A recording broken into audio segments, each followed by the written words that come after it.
Hello friends, once again welcome back to the Gyan simplify YouTube channel. భారత సైన్యం ఎదుర్కొంటున్నటువంటి cyber నేరాలను అరికెట్టేందుకు army chief general Upendra Dwivedi గారు సంభవ్ అనే 5G స్మార్ట్ ఫోన్ను లాంచ్ చేయడం అయితే జరిగింది. దీనికి సంబంధించి కంప్లీట్ ఇన్ఫర్మేషన్ ఈ వీడియోలో పూర్తిగా తెలుసుకుందాం.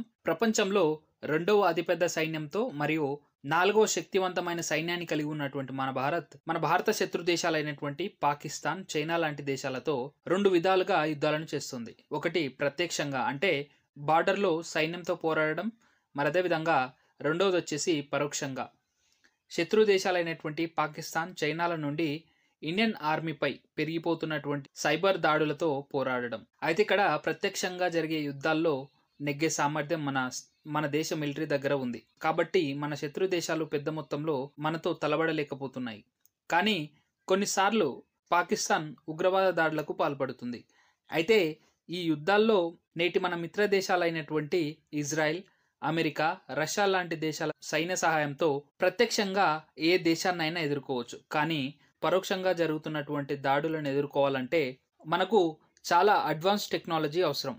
పరోక్ష దాడులుగా మనం మన శత్రు దేశాల నుండి ఎదురయ్యేటువంటి సైబర్ అటాక్స్, మరి అదేవిధంగా సైబర్ థ్రెట్స్ని చెప్పుకోవచ్చు. అయితే ఇక్కడ సైబర్ అటాక్ అనేది ఏంటనేది చూసినట్టయితే, an action design to target a computer or any computerised equipments. ఈ విధంగా టార్గెట్ చేసినటువంటి కంప్యూటర్ లేదా కంప్యూటరైజ్డ్ ఎక్విప్మెంట్స్ లైక్ మొబైల్స్ లాంటి ఎక్విప్మెంట్స్ నుంచి మొబైల్లో ఉన్నటువంటి వాల్యుబుల్ ఇన్ఫర్మేషన్ని దొంగిలించడం కానీ, దానిని డిస్ట్రాయ్ చేయడం కానీ, ఈ విధమైన దాడులనే మనం సైబర్ అటాక్స్గా చెప్పుకుంటాం. అయితే ఇక్కడ కొన్ని రకాలైనటువంటి సైబర్ అటాక్స్కి ఎగ్జాంపుల్స్ చూసినట్టయితే, ఫిషింగ్ అటాక్స్ అంటే మన ఫోన్కో లేదా ల్యాప్టాప్కో ఈమెయిల్స్ సెండ్ చేయడం ద్వారా మన దగ్గర ఉన్నటువంటి డాటాని హ్యాక్ చేసి తీసుకోవడం ఈ ఫిషింగ్ అటాక్ అని చెప్తాం. మరి అదేవిధంగా ఇందులోనే whale phishing attacks, spear phishing attacks అంటూ డిఫరెంట్ టైప్స్ ఉన్నాయి. మరి అదేవిధంగా ర్యాన్సమ్వేర్, ఈ ర్యాన్సమ్వేర్ అనేది కూడా ఒక రకమైన సైబర్ అటాక్. దీని ద్వారా ఎవరైతే విక్టిమ్ ఉంటారో వారికి సంబంధించినటువంటి క్రూషియల్ ఇన్ఫర్మేషన్ని వారు దొంగిలించి వారికి కావాల్సినంత మనీని డిమాండ్ చేయడమే ర్యాన్సమ్వేర్లో జరుగుతుంది.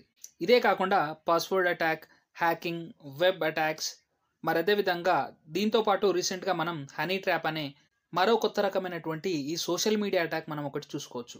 రీసెంట్గా పూణే బేస్డ్ డిఆర్డిఓలో సీనియర్ సైంటిస్ట్గా పనిచేస్తున్నటువంటి ప్రదీప్ కుల్కర్ గారిని పాకిస్తాన్ ఐఎస్ఐ ఏజెంట్ అయినటువంటి జారా దాస్గుప్తా డిఆర్డిఓ తయారు చేస్తున్నటువంటి కొత్త రకం డ్రోన్స్కి సంబంధించినటువంటి ఇన్ఫర్మేషన్ని తీసుకోవడం అయితే జరిగింది. ఇందులో ఈ హనీ ట్రాప్ అంటే జారా దాస్గుప్తా ద్వారా ప్రదీప్ కుల్కర్ గారికి సంబంధించినటువంటి అన్ని సెక్షువల్ నీడ్స్ని కంప్లీట్ చేస్తానంటూ, మరి అదేవిధంగా వారిని ప్రేమిస్తున్నానంటూ వారిని లొంగదీసుకోవడమే ఈ హనీ ట్రాప్గా మనం ఇక్కడ చెప్పుకోవచ్చు. ఇలా ఎన్నెన్నో మన కంటికి కనిపించనివి మన ప్రమేయం లేకుండానే జరిగిపోతుంటాయి. సో ఈ విధమైన సైబర్ అటాక్స్, మరి అదేవిధంగా ఈ రకమైన థ్రెట్స్ నుండి సైన్యానికి సంబంధించినటువంటి ముఖ్యమైన విషయాలను ఏ శత్రు దేశం దోచుకునే వీలు లేకుండా ఇండియన్ ఆర్మీ చైనా, పాకిస్తాన్ సరిహద్దుల్లో ఉండేటువంటి ఆఫీసర్స్కి సంభవ్ 5G స్మార్ట్ ఫోన్స్ని ప్రొవైడ్ చేయడం అయితే జరిగింది. దీంతో చైనా, పాకిస్తాన్ బార్డర్లో మన సైన్యంలో అంతర్గతంగా జరిగే సంభాషణలను ఇకపై ఏ దేశం గ్రహించలేదు. ఇక్కడ సంభవ్ ఫుల్ ఫామ్ చూసినట్టయితే secure army mobile Bharat version. ఇదొక 5G స్మార్ట్ ఫోన్. ఈ 5G స్మార్ట్ ఫోన్స్ని 30,000కు పైగా మన దేశ సరిహద్దుల్లో ఉన్నటువంటి మన భారతదేశ సైన్య అధికారులకు అందించడం అయితే జరిగింది. ఈ మొబైల్స్ని లాంచ్ చేసింది ఎవరంటే ప్రస్తుత మన ఆర్మీ చీఫ్ అయినటువంటి జనరల్ ఉపేంద్ర ద్వివేది గారు. సో ఫ్రెండ్స్, ఈ ఇష్యూకి సంబంధించి మీ ఒపీనియన్ కింద కామెంట్ బాక్స్లో తెలియజేయండి. మరి అదేవిధంగా మీలో ఎవరైనా మన ఛానల్ని ఫస్ట్ టైం విజిట్ చేసినట్లయితే ఛానల్ని లైక్ చేసుకోండి. ఇలాంటి ఎడ్యుకేషనల్ కంటెంట్ వీడియోస్ మీరు మళ్ళీ చూడాలనుకుంటే బెల్ ఐకాన్ బటన్ని కూడా ఆన్లో పెట్టుకోండి. మరి అదేవిధంగా వీడియో ఇన్ఫర్మేటివ్గా అనిపిస్తే వీడియోని ఒక లైక్ చేయండి. Thank you.